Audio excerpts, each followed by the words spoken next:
ನಮಸ್ಕಾರ ಸ್ನೇಹಿತರೆ, welcome to Kempee's kitchen. ಇವತ್ತು ಸೋಮವಾರ, ತಿಂಗಳ ಮೊದಲನೇ ದಿನ. ನಾ 1ನೇ ತಾರೀಕು ಇವತ್ತಿನ ವಿಡಿಯೋ ಶುರು ಮಾಡ್ತಾ ಇದ್ದೀನಿ. ವಿಡಿಯೋ ಇಷ್ಟ ಆದಲ್ಲಿ ಒಂದು ಲೈಕ್ ಕೊಡಿ, ಹೊಸ್ತಾ ನೋಡ್ತಾ ಇರೋರು ಸಬ್ಸ್ಕ್ರೈಬ್ ಮಾಡ್ಕೊಳ್ಳಿ. ನಿಮ್ಮ ಅನಿಸಿಕೆ ಅಭಿಪ್ರಾಯಗಳನ್ನು ಕಮೆಂಟ್ ಹಾಕಿ ಅಂತ ಹೇಳ್ತಾ ವೆಲ್ಕಮ್ ಟು ಕೆಂಪೀಸ್ ಕಿಚನ್. ಸಾಮಾನ್ಯವಾಗಿ ಏನೇ ಒಂದು ಒಳ್ಳೆ ಕಾರ್ಯಕ್ರಮಗಳು ಅಂದರೆ ಮ್ಯಾನಿಫೆಸ್ಟ್ ಅಂತ ಏನಂತ ಹೇಳ್ತೀವಿ, ಅದನ್ನು ಶುರು ಮಾಡಬೇಕಾದ್ರೆ 1ನೇ ತಾರೀಕು 3ನೇ ತಾರೀಕು ಈ ಥರ ಒಂದು ನಂಬರ್ಸ್ಗಳನ್ನ ಇಟ್ಕೊಂಡು ಕೆಲವು ಪ್ರಯತ್ನವನ್ನು ಪಡ್ತಾರೆ. 1, 3, 5, 9 ಲಕ್ಕಿ ನಂಬರ್ ಅಂತ ಕೆಲವರು ಅಂದ್ಕೊಳ್ತಾರೆ. ಇನ್ನೂ ಕೆಲವರು ನಮಗೆ ಅನ್ಲಕ್ಕಿ ನಂಬರ್ ಅಂತ ಅಂದ್ಕೊಳ್ತಾರೆ. ಹೌದಲ್ವಾ? ಖಂಡಿತ ಲಕ್ಕಿ ಅಂತ ಅನ್ನಿಸ್ಕೊಳ್ಳೋರು ಖಂಡಿತ ಶುರು ಮಾಡಿ. ನನಗಂತೂ 1, 3, 9, 7 ತುಂಬಾ ಲಕ್ಕಿ ನಂಬರ್. 5 ಲಕ್ಕಿ ಇಲ್ವಾ ಅಂತಂದರೆ, ಬಟ್ ಆ ಕಡೆ ಕಡಿಮೆನೂ ಅಲ್ಲ, ಹೆಚ್ಚು ಅಲ್ಲ, ಮಧ್ಯಮ ಅಂತ ಹೇಳ್ತಾರಲ್ಲ, ಆ ಥರ. ನನಗೆ 7, 9 ತುಂಬಾ ಒಳ್ಳೆ ಎಫೆಕ್ಟ್ ಕೊಡುತ್ತೆ, ಅದಂತೂ ನಿಜ. ನಿಮ್ಮ ನಂಬರ್ಗಳ ಪ್ರಕಾರ ಖಂಡಿತವಾಗ್ಲೂ ಒಳ್ಳೆ ಲಕ್ಕಿ ಸಿಗುತ್ತೆ ಅಂತ ಹೇಳ್ತೀನಿ. ಬನ್ನಿ, ಇವತ್ತು ಎಲ್ಲ ಸ್ಟೌವನ್ನೆಲ್ಲ ಒರೆಸ್ಕೊಂಡು ಕೆಲಸನ ಶುರು ಮಾಡ್ತಾ ಇದ್ದೀನಿ. ಜೊತೆಗೆ ಇವತ್ತು ರಿಚ್ ಪ್ರೋಟೀನ್ ಆಗಿರೋವಂಥ ಒಂದು ಪಲಾವ್ ರೆಸಿಪಿನ ರೆಡಿ ಮಾಡ್ತಾ ಇದ್ದೀನಿ. ತುಂಬಾ ತರಕಾರಿಗಳು ಮತ್ತು ಕಾಳು, ಸೋಯಾ ಚಂಕ್ಸ್ ಎಲ್ಲನೂ ಹಾಕಿ ಮಾಡ್ತಾ ಇರೋದು. ನಿಜವಾಗ್ಲೂ ಸ್ನೇಹಿತರೆ, ಈ ಥರ ಪಲಾವ್ನ ನಾವು ಎಲ್ಲ ಪಲಾವ್ ತಿಂದಂಗಲ್ಲ ಇದು. ಎಷ್ಟೇ ಪ್ರಯತ್ನ ಪಟ್ರೂ ಜಾಸ್ತಿ ತಿನ್ನೋಕ್ಕಾಗೋದಿಲ್ಲ. ಒಂದು ಸೌಟ್ ಮೇಲೆ ಇನ್ನೊಂದು ಸೌಟ್ ತಿನ್ನೋಕ್ಕೆ ಆಗಲ್ಲ. ಕಾರಣ ಏನಂತಂದರೆ, ಅದರಲ್ಲಿರೋವಂಥ ಕಾಳುಗಳಾಗಿರ್ಬೋದು, ತರಕಾರಿಗಳಾಗಿರ್ಬೋದು, ಸೋಯಾ ಚಂಕ್ಸ್ ಆಗಿರ್ಬೋದು, ಹೊಟ್ಟೆ ತುಂಬೋಗ್ಬಿಡುತ್ತೆ ಒಂದೇ ಸೌಟ್ಗೆ. ರಿಚ್ ಪ್ರೋಟೀನ್ ಅಂತಲೇ ಹೇಳ್ಬೋದು. ನಮ್ಮ ಬಾಡಿಗೆ ಎಷ್ಟು ಬೇಕೋ ಅಷ್ಟು ಮಾತ್ರ ಖಂಡಿತ ಸಿಗುತ್ತೆ. ರೈಸ್ ಅನ್ನೋದು ಅವಶ್ಯಕತೆ ಇದೆ, ಆದರೆ ಅದಕ್ಕಿಂತ ಹೆಚ್ಚಾಗಿ ಪ್ರೋಟೀನ್ ಅಂಶ ಇರುವಂತಹ ಸೊಪ್ಪು, ತರಕಾರಿಗಳು, ಫ್ರೂಟ್ಸ್ಗಳು ನಮಗೆ ತುಂಬಾ ಅವಶ್ಯಕತೆ ಇದೆ ಅಂತ ಹೇಳ್ತೀನಿ. ಬನ್ನಿ, ಇವತ್ತಿನ ವಿಡಿಯೋದಲ್ಲಿ ಆಗಲೇ ಹೇಳಿದ್ನಲ್ಲ, ಪಲಾವ್ ರೆಸಿಪಿನ ಶೇರ್ ಮಾಡ್ತಾ ಇದ್ದೀನಿ. ಇದರ ಜೊತೆಗೆ ಅಕಸ್ಮಾತ್ ಇವತ್ತು ಗುರುವಾರ, ನಾಳೆ ಗುರುವಾರ ಇದೆ. ಸಾರಿ ನಾಳೆ ಅಂತಂದರೆ ಈ ಮುಂದಿನ ಗುರುವಾರ ಬರುತ್ತಲ್ವಾ, ಈ ವಿಡಿಯೋ ಬರೋ ತನಕ ಗುರುವಾರ ನಾಳೆನೇ ಆಗಿರುತ್ತೆ ಬಿಡಿ. ಗುರುವಾರ ದಿನ ದತ್ತಾತ್ರೇಯರ ಒಂದು ಜಯಂತಿ ಇದೆ. ಖಂಡಿತ ಹತ್ತಿರದಲ್ಲಿ ಯಾವುದಾದ್ರು ಗುರುವಿನ ದೇವಸ್ಥಾನ ಇದ್ದರೆ ಖಂಡಿತ ಹೋಗಿ ಅಲ್ಲಿ ಕೈ ಮುಗಿದು ಬನ್ನಿ. ನಿಮ್ಮ ಅಕ್ಕಪಕ್ಕ ಯಾರಾದರೂ ಹಿರೀಕರಿದ್ದರೆ ಅವ್ರಿಗೆ ಏನಾದರೂ ಎಲೆ ಅಡಿಕೆ ಆದರೂ ಸರಿ, ಅವ್ರಿಗೆ ಏನು ಇಷ್ಟ ಆಗಿರುತ್ತೆ, ಕೆಲವರಿಗೆ ಎಲೆ ಅಡಿಕೆ ಅಗಿಯುವಂಥ ಅಭ್ಯಾಸ ಇರುತ್ತೆ, ಅದನ್ನು ಕೊಡಿಸಿ.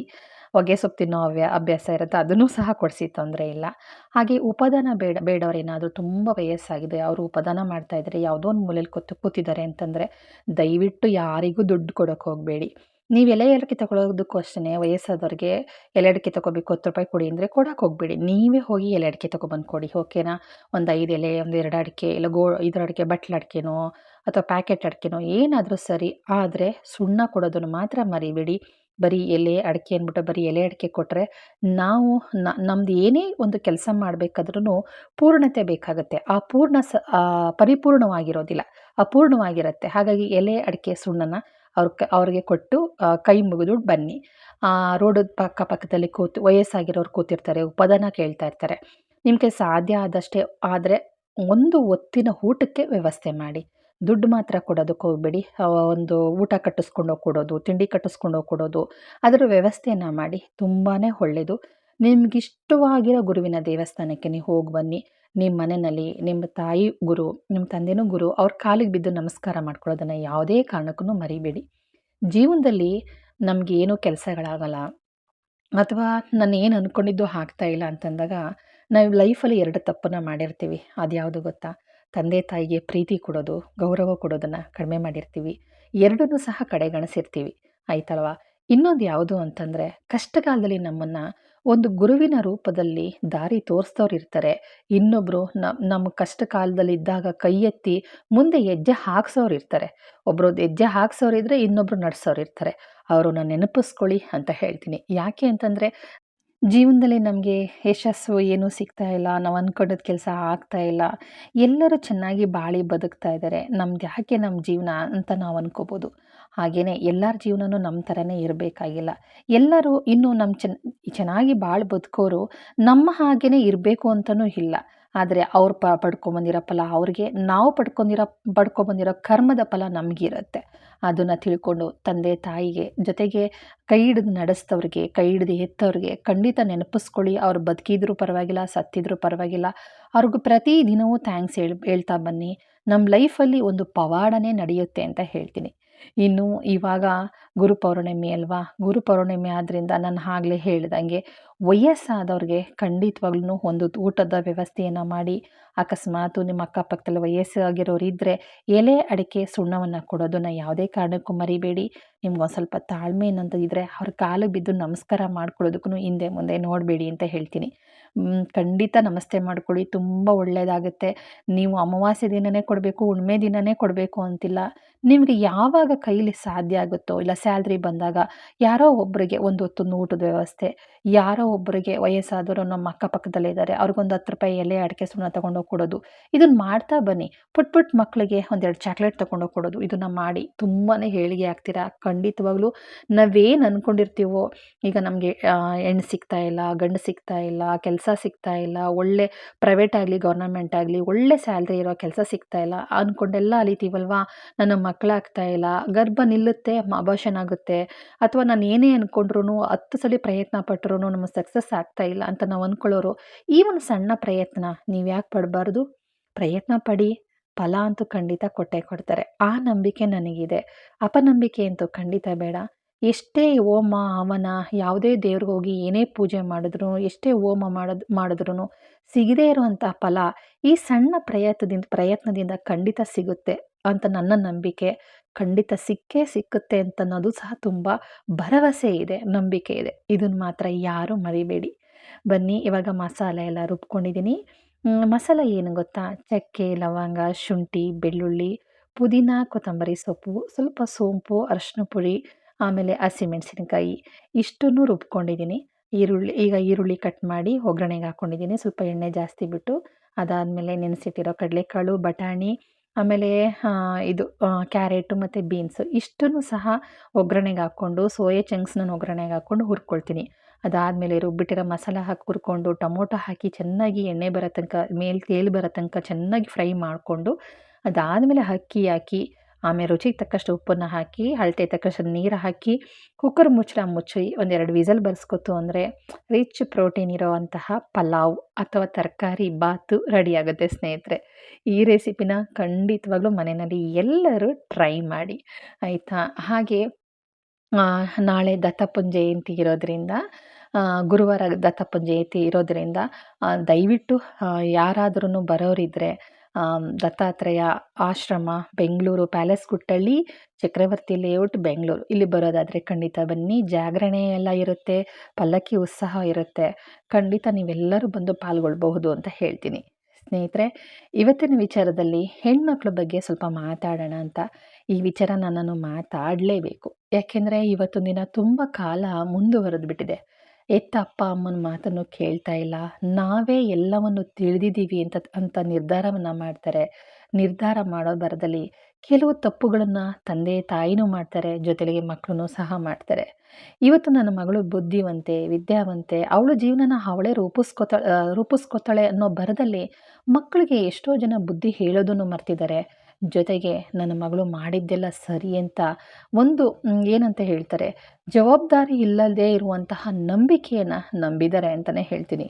ಹೌದು, ನನ್ನಪ್ಪ ಅಮ್ಮ ನನಗೆ ಹೇಗೆ ಬುದ್ಧಿ ಕಲಿಸಿದ್ರೋ ಅದೇ ಥರನೇ ನನ್ನ ಮಕ್ಕಳನ್ನು ಸಹ ಅವರ ತಪ್ಪು ದಾರಿ ಹಿಡಿತಾ ಇರಲಿ, ಹಿಡಿದೇ ಇರಲಿ, ಅಥವಾ ಮನಸ್ಸಲ್ಲಿ ಕೆಟ್ಟ ಭಾವನೆ ಇರಲಿ, ಇಲ್ಲದೇ ಹೋಗಲಿ, ನಾವು ಕೆಲವೊಂದು ಜವಾಬ್ದಾರಿಗಳನ್ನ ಪಾಲನೆ ಮಾಡಬೇಕಾಗುತ್ತೆ. ನೀನು ಹೋಗ್ತಿರೋ ದಾರಿ ಸರಿ ಇಲ್ಲ, ತಪ್ಪು ಮಾಡ್ತಾ ಇದೆಯಾ, ಜೀವನ ಸಂಗಾತಿನ ಆರಿಸ್ಕೊಳ್ಳೋ ಭರದಲ್ಲಿ ಹೆಣ್ಮಕ್ಳುಗಳು ಒಳ್ಳೆಯವರಿಗೆ ಇವತ್ತು ಬೆಲೆನೇ ಕೊಡ್ತಾ ಇಲ್ಲ. ಒಳ್ಳೆತನ ಅಂದ್ರೇನು, ಸೌಂದರ್ಯನ ಆಸೆ ಪಡ್ತಾರೆ, ದುಡ್ಡಿರೋನೇ ದೊಡ್ಡವನು ಅಂತ ಆಸೆ ಪಡ್ತಾರೆ. ಪ್ರೀತಿ ಇದ್ದರೆ ಪ್ರೀತಿ ಬಗ್ಗೆ ಯಾರು ಕಾಳಜಿ ತೋರಿಸೋರೇ ಇಲ್ಲ. ಅವತ್ತೊಂದು ದಿವಸದಲ್ಲಿ ಹುಡುಗ ಹೆಂಗಿದಾನಪ್ಪ, ಅವ್ರ ಮನೆತನ ಹೆಂಗಿದೆ, ಯಾವ ಥರ ನಮ್ಮ ಹುಡುಗಿನ ನೋಡ್ಕೊಂಡು ಹೋಗ್ತಾನ, ನಮ್ಮ ಹುಡುಗಿಗಂತೂ ತನ್ನ ಹಾಕ್ತಾನ ಅಂತ ಅವತ್ತೊಂದು ದಿವಸದಲ್ಲಿ ಕೇಳ್ತಿದ್ರೆ, ಇವತ್ತೊಂದು ದಿವಸದಲ್ಲಿ ಹುಡುಗನ ಹೆಸರು ಎಷ್ಟು ಆಸ್ತಿ ಇದೆ, ಹುಡುಗ ಏನು ಸಂಪಾದನೆ ಮಾಡ್ತಾನೆ, ತಿಂಗಳಿಗೆ 1.5 ಲಕ್ಷ 2 ಲಕ್ಷ ನಮಗೆ ಸಾಲದೇ ಇಲ್ಲ ಅಂತ ಹೇಳ್ತಾರೆ. ಒಂದು ವಿಚಾರ ತಿಳ್ಕೊಳ್ಳಿ, ಹಣವಂತ ಹುಡುಗ ಸಿಗ್ಬೋದು, ಹಣವಂತ ಹುಡುಗಿನೂ ಸಿಗ್ಬೋದು, ರೂಪವಂತ ಹುಡುಗನೂ ಸಿಗ್ಬೋದು, ರೂಪವಂತ ಹುಡುಗಿನೂ ಸಿಗ್ಬೋದು. ಆದರೆ ಮನಸ್ಸಿನಲ್ಲಿರತಕ್ಕಂಥ ಕೆಟ್ಟ ಭಾವನೆಗಳು, ಕೆಟ್ಟ ಆಲೋಚನೆಗಳು, ಕೆಟ್ಟ ಬುದ್ಧಿಗಳು ಅದನ್ನು ಯಾರೂ ಕಂಡುಹಿಡಿಯೋಕ್ಕಾಗೋದಿಲ್ಲ. ಲೈಫಲ್ಲಿ ಒಳ್ಳೆತನ ಅನ್ನೋದನ್ನು ಮುಖ್ಯ. ಹೆತ್ತ ತಂದೆ ತಾಯಿ ಹೆಣ್ಮಕ್ಳಿಗೆ ಹೇಳ್ಕೊಡ್ಬೇಕಾಗಿರೋದು ಇಷ್ಟೇ. ಇವತ್ತು ಹಣ ಅಂತ ಅನ್ನೋದು ಮುಖ್ಯ ಅಲ್ಲಮ್ಮ, ಗುಣ ಅನ್ನೋದು ಮುಖ್ಯ. ಫಸ್ಟು ನೀನು ಅವನನ್ನು ಅರ್ಥ ಮಾಡ್ಕೋಬೇಕು, ಅವನು ನಿನ್ನನ್ನು ಅರ್ಥ ಮಾಡಿಕೊಂಡ್ರೆ ಜೀವನ ತುಂಬ ಚೆನ್ನಾಗಿರುತ್ತೆ ಅನ್ನೋದನ್ನು ಮೊದಲು ಹೇಳ್ಕೊಡಿ. ತುಂಬಾ ಜನ, ತುಂಬಾ ಜನ ಹೆಣ್ಮಕ್ಳುಗಳು ನನಗೆ ಹೀಗೆ ಹುಡುಗ ಬೇಕು, ಹಾಗೆ ಹುಡುಗ ಬೇಕು ಅಂದ್ರೆ 35, 40 ವರ್ಷ ದಾಟಿದ್ರೂ ಸಹ ಮದುವೆ ಆಗದೆ ಹಾಗೇ ವೆಯ್ಟ್ ಮಾಡ್ತಾ ಇದ್ದಾರೆ. ಎಷ್ಟು ಜನ ಇದ್ದಾರೆ ಗೊತ್ತಾ? ಎಷ್ಟು ಜನ ಇದ್ದಾರೆ. ಯಾಕೆ ಈ ಥರ ಮಾಡ್ತಾ ಇದ್ದಾರೋ ನನಗೆ ಗೊತ್ತಿಲ್ಲ. ಲೈಫಲ್ಲಿ ಮದುವೆ ಆಗದೆ ಇದ್ರೆ ಏನು ಸಾಧನೆ ಮಾಡೋದಕ್ಕಾಗುತ್ತೆ? ಏನ್ ಸಾಧನೆ? ಯಾರು ಬರಲ್ಲ. ನಮ್ಮ ಅಪ್ಪ, ಅಮ್ಮ ಇರುವಾಗ ಎಷ್ಟೇ ಹಣ ಸಂಪಾದನೆ ಮಾಡಿದ್ರುನು, ನಮ್ಮ ಜೀವನದಲ್ಲಿ ನನ್ನ ಮಕ್ಕಳು, ನನ್ನ ಗಂಡ, ನನ್ನಪ್ಪ, ಅಮ್ಮ ನೋಡ್ಕೊಳ್ಳೋ ಹಾಗೆ ಇನ್ಯಾರೂ ನೋಡ್ಕೊಳ್ಳೋದಿಲ್ಲ. ಅದು ನೆನಪಲ್ಲಿಟ್ಕೊಳ್ಳಿ. ಮದುವೆನೇ ಎಲ್ಲ ಅಲ್ಲ ಹೌದು. ಆದ್ರೆ ಮದುವೆನಲ್ಲಿ ಸಂಸಾರ ಅನ್ನೋದ್ರಲ್ಲಿ, ಮಕ್ಕಳು ಮರಿ ಅನ್ನೋದ್ರಲ್ಲಿ, ಜೀವನದಲ್ಲಿ ಸುಖ, ದುಃಖ ಎರಡೂ ಇರುತ್ತೆ. ಅದನ್ನ ನಾವು ಯಾವ ರೀತಿ ತಗೊಂಡೋಗ್ತೀವಿ? ನಮ್ಮ ಜೀವನ ಸುಖವಾಗಿರ್ಬೇಕು ಅಂದ್ರೆ ಸುಖದಿಂದನೇ ತಗೊಂಡೋಗ್ತೀವಿ. ದುಃಖದಿಂದ ಇರಬೇಕು ಅಂತಂದ್ರೆ ದುಃಖದಿಂದನೇ ತಗೋತೀವಿ. ಅದ್ರಲ್ಲಿ ಸೋಲು ಇರುತ್ತೆ, ಗೆಲುವು ಇರುತ್ತೆ. ಇವತ್ತು ನಾವು ಸೋತ್ರೆ ನಾಳೆ ನಾವು ಗೆದ್ದೇ ಗೆಲ್ತೀವಿ. ಪ್ರತಿದಿನವೂ ಎಲ್ಲರೂ ಸೋಲಲ್ಲ, ಪ್ರತಿದಿನವೂ ಎಲ್ಲರೂ ಗೆಲ್ಲೋದಿಲ್ಲ. ಸಂಸಾರ ಅನ್ನೋ ಸಾಗರದಲ್ಲಿ ಗಂಡ ಹೆಂಡತಿ ಅಷ್ಟು ಮುಖ್ಯವಾದ ಒಂದು ಪಾತ್ರನ ವಹಿಸಿರ್ತಾರೆ. ಹೌದು, ಎಷ್ಟೋ ಜನ ಗಂಡನ ಹೆಣ್ಮಕ್ಳು ಮದುವೆ ಆಗೋ ಭರದಲ್ಲಿ ನೀನು ಇಷ್ಟಪಟ್ಟಂಗೆ, ನಿನಗೆ ಏನು ಇಷ್ಟು ಚಾಯ್ಸ್ ಆಗುತ್ತೆ ಮದುವೆ ಮಾಡ್ಕೊಂತ ಮದುವೆ ಮಾಡ್ತಾರೆ. ಗಂಡ ಹೆಂಡತಿ ಏನು ಸ್ವಲ್ಪ ಅಂಡರ್‌ಸ್ಟ್ಯಾಂಡಿಂಗ್ ಇಲ್ಲ ಅಂದ ತಕ್ಷಣ ಬಿಟ್ಟು ಬಾ ಆ ಕಡೆ ಡಿವೋರ್ಸ್ ತಗೊಂಡು ಅನ್ನೋರು ಇದ್ದಾರೆ. ಮದುವೆಗೂ ಮುಂಚೆ ಎಷ್ಟೋ ಹೆಣ್ಮಕ್ಳುಗಳು ಇವತ್ತು ಅವತ್ತಿನ ದಿನದಲ್ಲಿ ಏನು ಕೇಳ್ತಿದ್ರು ಗುಣನ, ಅದನ್ನ ಯಾವುದನ್ನೂ ಕೇಳ್ತಾ ಇಲ್ಲ. ಗುಣ ಬೇಕಾಗಿಲ್ಲ ಅವ್ರಿಗೆ. ಅವ್ರು ಬೇಕಾಗಿರೋದು ಸುಂದರವಾಗಿರೋ ಒಂದು ಮುಖ, ಹಾಗೆ ಸಂಪಾದನೆ ಮಾಡ್ತಕ್ಕಂಥ ಕೈಗಳು, ಆಸ್ತಿ ಇರುವಂಥ ಹಣವಂತ ಹುಡುಗ. ನಮ್ಮ ಮನೆಯಲ್ಲಿ ಒಂದು ಮಾತು ಹೇಳ್ತಾ ಇದ್ರು. ಯಾರಿಗೋ ಹೆಣ್ಣು ತೋರ್ಸಕ್ಕೆ ಅಂತ ಹೋದಾಗ, ಹ್ಮ್ ನನಗೆ 20 ಎಕರೆ ಜಮೀನಿರೋನೇ ಬೇಕು ಆಂಟಿ, ನನಗೆ ಬೇಡ ಅಂತ ಹೇಳಿದರು. ನಾನು ನೋಡ್ತಾ ಇದ್ದೆ, ಯಾರ ಹತ್ರ ಇವಳು ಮಾತಾಡ್ತಿದ್ದಾಳೆ ಅಂತ ಹೋಗಿ ಕೇಳಿದೆ. ಏನಮ್ಮ ಏನು ಮಾತಾಡ್ತಿದ್ದೀಯ ಅಂತ ಕೇಳಿದೆ. ಏನಿಲ್ಲ ಅಕ್ಕ, ಹಿಂಗೆ ಕೇಳ್ತಾ ಇದ್ದಾರೆ, ನನಗೆ 20 ಎಕರೆ ಜಮೀನಿರಬೇಕು, ಅವನು ಇಂಜಿನಿಯರೇ ಮಾಡಿರಬೇಕು ಆಯಿತಾ, 20 ಎಕರೆ ಜಮೀನಿರಬೇಕು. ಸರಿ 20 ಎಕರೆ ಜಮೀನು ನೀನು ಬಂದು ಉಳುಮೆ ಮಾಡ್ತಿದ್ದೀಯಾ ನೀನು? ಹುಡುಗ ಒಳ್ಳೆಯವನಾಗಿದ್ರೆ ಸಾಕಲ್ವಾ ಅಂತ ಅಂದಿದ್ದಕ್ಕೆ, ಆಂಟಿ ಒಳ್ಳೆತನ ಕಟ್ಕೊಂಡು ಉಪ್ಪು ಖಾರ ಹಾಕೋ ನೆಕ್ಲ ನಾನು, "ಏನ್ ಆಂಟಿ ಮಾತಾಡ್ತಿದ್ದೀರಾ?" ಅಂತಂತ ಮಾತಾಡ್ತಾ ಇದ್ರೂ ಸಹ ಅವ್ರ ಅಪ್ಪ, ಅಮ್ಮ ಒಂದು ಮಾತು ಕೇಳಿಲ್ಲ. ಕೇಳ್ತಾ ಇರೋರು, ನಾನು ಅಲ್ಲೇ ಇದ್ದೀನಿ. ಆಕೆ ಇನ್ನೊಬ್ಳು ಇದ್ದಾಳೆ. ಆಕೆ ಜೊತೆ ಮಾತಾಡ್ತಾ ಇದ್ದಾಳೆ. ಆಂಟಿ, ಆಂಟಿ ಅಂತ ಮಾತಾಡ್ತಾ ಇದ್ದಾಳೆ. ನಾನು ಸುಮ್ಮನೆ ಕೂತಿದ್ದೀನಿ. ಲಾಸ್ಟಿಗೆ ಅವ್ರ ಅಪ್ಪ, ಅಮ್ಮ "ನನ್ನ ಮಗಳು ತೀರ್ಮಾನನೇ ನನ್ನ ತೀರ್ಮಾನ" ಅಂತಂದರು. ಆ ಯಮ್ಮ ಏನಂತಂದ್ರು ಗೊತ್ತಾ? "ಹಣವಂತ ಸಿಗ್ತಾನಮ್ಮ, ಗುಣವಂತ ಸಿಗಲ್ಲ. ನಿನಗೆ ಬೇಕು ತಾನೇ? ನಿನಗೆ ಹಣ ಬೇಕು, ಆಸ್ತಿ ಬೇಕು, ಐಶ್ವರ್ಯ ಬೇಕು ಅಂದ್ಬಿಟ್ಟು ಕಾಂಪೌಂಡ್ ಹಾರೋನು ಸಿಕ್ಕಿದ್ರೆ, ಬೇಲಿ ಹಾರೋನು ಸಿಕ್ಕಿದ್ರೆ ಏನು ಮಾಡ್ತೀಯಾ? ಅವಾಗ ಕಣ್ಣೀರಿಟ್ಕೊಂಡು ಬರ್ತೀಯಾ? ಆಮೇಲೆ ಡಿವೋರ್ಸ್‌ಗೆ ಹಾಕೋತೀಯಾ? ಆಮೇಲೆ ಆಸ್ತಿ ಪಾಲು ಕೇಳ್ತೀಯಾ? ಆಮೇಲೆ ಜೀವನಾಂಶ ಕೇಳ್ತೀಯಾ? ಏನ್ರಿ ನಿಮ್ಮ ಮಗಳಿಗೆ ಒಂದು ಬುದ್ಧಿವಾದ ಹೇಳೋಕ್ಕಾಗಲ್ವಾ ನೀವು ಅಂತ ಕೇಳಿದ್ದಕ್ಕೆ, ಅವಳ ಜೀವನ ಅವಳದು, ನಮ್ಮ ಕಾಲ ಅನ್ಕೊಂಡ್ಬಿಟ್ಟಿದ್ದೀರಾ ಇವಾಗ? ಏನು ಹೇಳ್ತಿದ್ದೀರಾ? ಅಂತಂದ್ರು. ಏನು ಉತ್ತರ ಕೊಡ್ತೀರಾ ಅವಾಗ? ನಿಜವಾಗಿ ನನಗೆ ತುಂಬಾನೇ ಶೇಮ್ ಆಗೋಯ್ತು. ಫಸ್ಟ್ ಡೇ ನನ್ನ ಲೈಫಲ್ಲಿ ಹೆಣ್ಣು ಅಂತ ನೋಡೋಕೆ ಹೋಗಿದ್ದಿದ್ದು. ತುಂಬಾನೇ ಬೇಜಾರಾಯಿತು. ನನ್ನ ಲೈಫಲ್ಲಿ ಇನ್ನೊಂದ್ಸಲ ನಾನು ಬರಲ್ಲ. ನನಗಿದು ಬೇಡ ನನಗೆ. ಅವಶ್ಯಕತೆ ನನಗಿಲ್ಲ. ಯಾರೋ ಹೇಳಿದ್ರು, "ಅಕ್ಕ ಬನ್ನಿ ಅಕ್ಕ ಪ್ಲೀಸ್ ನೀವು ಬರಲೇಬೇಕಕ್ಕ" ಅಂತ ಕರೆದಿದ್ದಕ್ಕೆ ಹೋದೆ. ಲಾಸ್ಟಿಗೆ ಆ ಹುಡುಗಿ ಹಂಗಂದಿದ್ದಕ್ಕೆ ಆ ಹುಡುಗ ಒಂದೇ ಮಾತಂದ, "ಇಂಥವರೆಲ್ಲ ನಮ್ಮಂಥವ್ರಿಗಲ್ಲ ಅಕ್ಕ" ಅಂತ ಬಂದ. ಹೆತ್ತ ತಂದೆ ತಾಯಿಗಳು ಸಹ ಇವತ್ತು ಹೆಣ್ಣು ಮಕ್ಳಿಗೆ ಆ ಥರ ಮಾಡ್ತಾ ಇದ್ದಾರೆ. ಅವ್ರಿಗೊಂದೇ ಕಿವಿ ಮಾತು ಅಮ್ಮ, ಇವತ್ತು ಹಣ ಅನ್ನೋದು ಬೇಕು, ಅವಶ್ಯಕತೆ ಇದೆ. ಆಸ್ತಿ ಅನ್ನೋದು ಅವಶ್ಯಕತೆ ಇದೆ. ಯಾಕೆಂದರೆ ಕೊರೋನಾ ಬಂತು. ಎಷ್ಟೋ ಜನ ಬಂದು ಜಮೀನಲ್ಲಿ ಕೆಲಸ ಮಾಡ್ಕೊಂಡು ಹೋಗಿ ಜೀವನ ಮಾಡ್ತಾ ಇರೋರು ಇದ್ದಾರೆ. ನನ್ನ ಆಸ್ತಿ ಬೇಡ ಅಂತ ಹೇಳೋದಿಲ್ಲ. ಫಸ್ಟು ಪ್ರಾಮುಖ್ಯತೆ ಗುಣಕ್ಕೆ ಕೊಡಿ, ಆಮೇಲೆ ಹಣಕ್ಕೆ ಕೊಡಿ, ಆಮೇಲೆ ಆಸ್ತಿ ಕೊಡಿ. ಆಯಿತಾ? ಫಸ್ಟು ಇವತ್ತೊಂದು ದಿವಸದಲ್ಲಿ ಆಸ್ತಿ ಕೊಡ್ತಾ ಇದ್ದೀರಾ, ಮುಖದಲ್ಲಿರೋ ಸೌಂದರ್ಯ ಕೊಡ್ತಾ ಇದ್ದೀರಾ, ಹಣಕ್ಕೆ ಕೊಡ್ತಾ ಇದ್ದೀರಾ. ಗುಣ ಅನ್ನೋದನ್ನ ಯಾರೂ ಕೇಳ್ತಾ ಇಲ್ಲ. ಯಾರೂ ಕೇಳ್ತಾ ಇಲ್ಲ. ಜೀವನ ಹಾಳಾದಾಗ ತಲೆ ಹೊತ್ಕೊಂಡು ಕೈ ಕುತ್ಕೋತೀರಾ. ಲಾಸ್ಟಿಗೆ ಇವನಲ್ದರೆ ಇನ್ನೊಬ್ಬನ ಮದುವೆ ಮಾಡ್ಕೊಡ್ತೀವಿ, ಡಿವೋರ್ಸ್ ಕೊಟ್ರೆ ಅನ್ನೋ ಮಟ್ಟಕ್ಕೆ ಬಂದ್ಬಿಟ್ಟಿದ್ದಾರೆ ಹೆಣ್ಮಕ್ಳು. ಆ, ತಂದೆ ತಾಯಿ ಹೇಳೋದು ಇಷ್ಟೇ. ಅಮ್ಮ ನಿಜವಾಗ್ಲೂ ಹೇಳ್ತೀನಿ, ಮೋಸ್ಟ್‌ಲಿ ನನ್ನ ಲಾಗುನ ನೀವು ನೋಡ್ತೀರಾ ಅಂತ ನಂಗೆ ಗೊತ್ತು. ಯಾಕೆಂದರೆ ನೀವು ನೋಡಿದ್ದೀರಾ ನನ್ನ ಲಾಗುನು. ನಿಮಗೊಂದು ಕಿವಿ ಮಾತನ್ನ ಹೇಳ್ತೀನಿ. ಯಾವುದೇ ಒಂದು ಹೆಣ್ಣೆತ್ತ ತಂದೆ ತಾಯಿಗಳಿಗೊಂದು ಕಿವಿ ಮಾತು. ಜವಾಬ್ದಾರಿಗಳನ್ನ ಹೆತ್ತ ಮಕ್ಕಳ ಕೈಲಿ ಕೊಡಬೇಡಿ. ಅವರು ದುಡಿಮೆ ಮಾಡ್ತಿರ್ಬೋದು, ಸಂಪಾದನೆ ಮಾಡ್ತಿರ್ಬೋದು. ಅಯ್ಯೋ! ಅವಳ ಮದುವೆನೇ ಅವಳೇ ಮಾಡ್ಕೋತಾಳೆ, ಅವಳ ಒಡವೆನ ಅವಳೇ ಮಾಡಿಸ್ಕೊಂಡಿದ್ದಾಳೆ.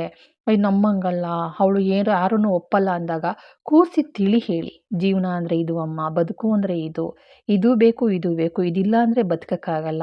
ಬಡತನ ಇದ್ರೂ ಗಂಡ ಹೆಂಡತಿನಲ್ಲಿ ಹೊಂದಾಣಿಕೆ, ಅನ್ಯೋನ್ಯತೆ, ಪ್ರೀತಿ, ವಿಶ್ವಾಸ, ನಂಬಿಕೆ ಇರೋದಕ್ಕೆ ಬಡತನದಲ್ಲೂ ನಾವು ಗೆದ್ದು ಬರಬಹುದು. ಸಿರಿತನನೇ ಎಲ್ಲ ಅಲ್ಲ. ಸಿರಿತನದಲ್ಲೂ ಸಹ ನೆಮ್ಮದಿ ಇಲ್ಲ ಅಂದರೆ ಆ ಸಿರಿತನ ಇದ್ರೂ ಪ್ರಯೋಜನ ಇಲ್ಲ ಅಂತ ಪ್ರತಿಯೊಂದು ಮಕ್ಕಳಿಗೆ ಹೇಳ್ತಾ ಬಂದಾಗ ಅರ್ಥ ಮಾಡ್ಕೊಳ್ತಾರೆ. ಆಯ್ತಲ್ವಾ? ಇವತ್ತು ತುಂಬ ದುಡುಕೋ ನಿರ್ಧಾರ ಮಾಡ್ತಾ ಇದ್ದಾರೆ. ಇದೊಂದು ಕಿವಿ ಮಾತನ್ನ ನಾನು ಹೇಳೋದಕ್ಕೆ ಇಷ್ಟಪಡ್ತೀನಿ. ನಾನೇನು ಮೇಧಾವಿ ಅಲ್ಲ. ನನಗೇನು ಅಷ್ಟಾಗಿ ನನ್ನ ಜೀವನದಲ್ಲಿ ನನಗೆ ಹೆಣ್ಣು ಗಂಡು ನೋಡುವಂಥ ಅಭ್ಯಾಸ ಇಲ್ಲ.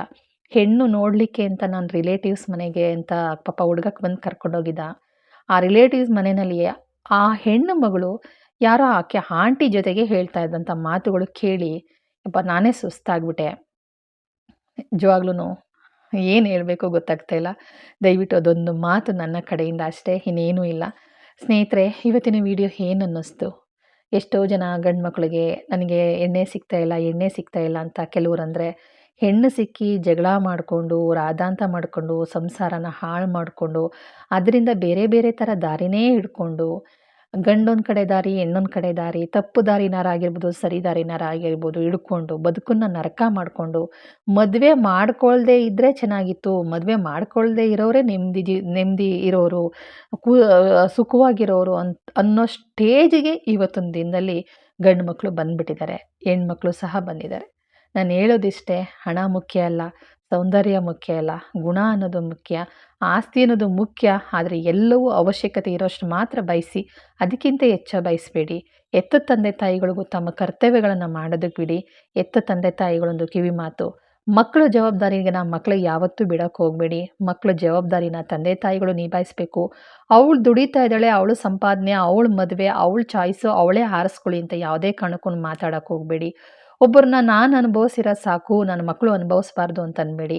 ಗುಣ ಅನ್ನೋದು ಎಷ್ಟು ಮುಖ್ಯ ಅಂತ ಅನ್ನೋದನ್ನು ಇಂಚಿಂಚು ಬಿಡಿಸಿ ಹೇಳ್ಕೊಡಿ. ಯಾಕೆಂದರೆ ಬದುಕನ್ನ ಮಕ್ಕಳು ಜೀವನನ ಉದ್ಧಾರ ಮಾಡೋದು ಹೆತ್ತ ತಂದೆ ತಾಯಿಗಳ ಕೈಯಲ್ಲಿ. ಅದರಲ್ಲೂ ತಾಯಿ ಕೈಯಲ್ಲಿರುತ್ತೆ. ತಂದೆ ಕೈಯಲ್ಲಿಗಿಂತ ತಾಯಿ ಕೈಯಲ್ಲಿರುತ್ತೆ ಮಕ್ಕಳು ಅದರಲ್ಲೂ ಹೆಣ್ಣು ಮಕ್ಕಳು ಜೀವನನ ಒಂದು ಲೆವೆಲಿಗೆ ಕರ್ಕೊಂಡೋಗಿ ನಿಲ್ಲಿಸೋದಕ್ಕೆ, ಬದುಕನ್ನು ಬದುಕಿಸೋದಕ್ಕೆ, ಸಂಸಾರನ ಕಟ್ಕೊಡೋದಕ್ಕೆ ಅಂತ ಹೇಳ್ತೀನಿ. ಸ್ನೇಹಿತರೆ, ಇವತ್ತಿನ ವಿಡಿಯೋನ ಇಲ್ಲಿಗೆ ಮುಗಿಸ್ತಾ ಇದ್ದೀನಿ. ಈ ವಿಡಿಯೋ ಏನಾದರೂ ಇಷ್ಟ ಆದಲ್ಲಿ ಒಂದು ಲೈಕ್ ಕೊಡೋದನ್ನು ಮರಿಬೇಡಿ. ಹೊಸ್ದಾಗಿ ನೋಡ್ತಾ ಇರೋರು ಸಬ್ಸ್ಕ್ರೈಬ್ ಮಾಡ್ಕೊಳ್ಳಿ. ನಿಮ್ಮ ಅನಿಸಿಕೆ, ಅಭಿಪ್ರಾಯಗಳನ್ನು ಕಮೆಂಟ್ ಹಾಕೋದನ್ನು ಯಾವುದೇ ಕಾರಣಕ್ಕೂ ಮರಿಬೇಡಿ. ಜವಾಬ್ದಾರಿಗಳು ಅನ್ನೋದು ಅನುಭವ ಇರೋರು ಮಾತ್ರ ಗೊತ್ತಿರುತ್ತೆ. ಅದನ್ನು ತಂದೆ ತಾಯಿಗಳ ಮೇಲೆ ಬಿಡಿ. ನೀವೇ ಜವಾಬ್ದಾರಿಗಳನ್ನು ತಗೊಳ್ಳೋಕೆ ಹೋದರೆ ಸೂತರ ಕಿತ್ತಿರೋ ಗಾಳಿಪಟದ ಥರ ಜೀವನ ಆಗಿಬಿಡುತ್ತೆ. ಹುಷಾರು, ಹೆಣ್ಣಾಗಲಿ ಗಂಡಾಗಲಿ.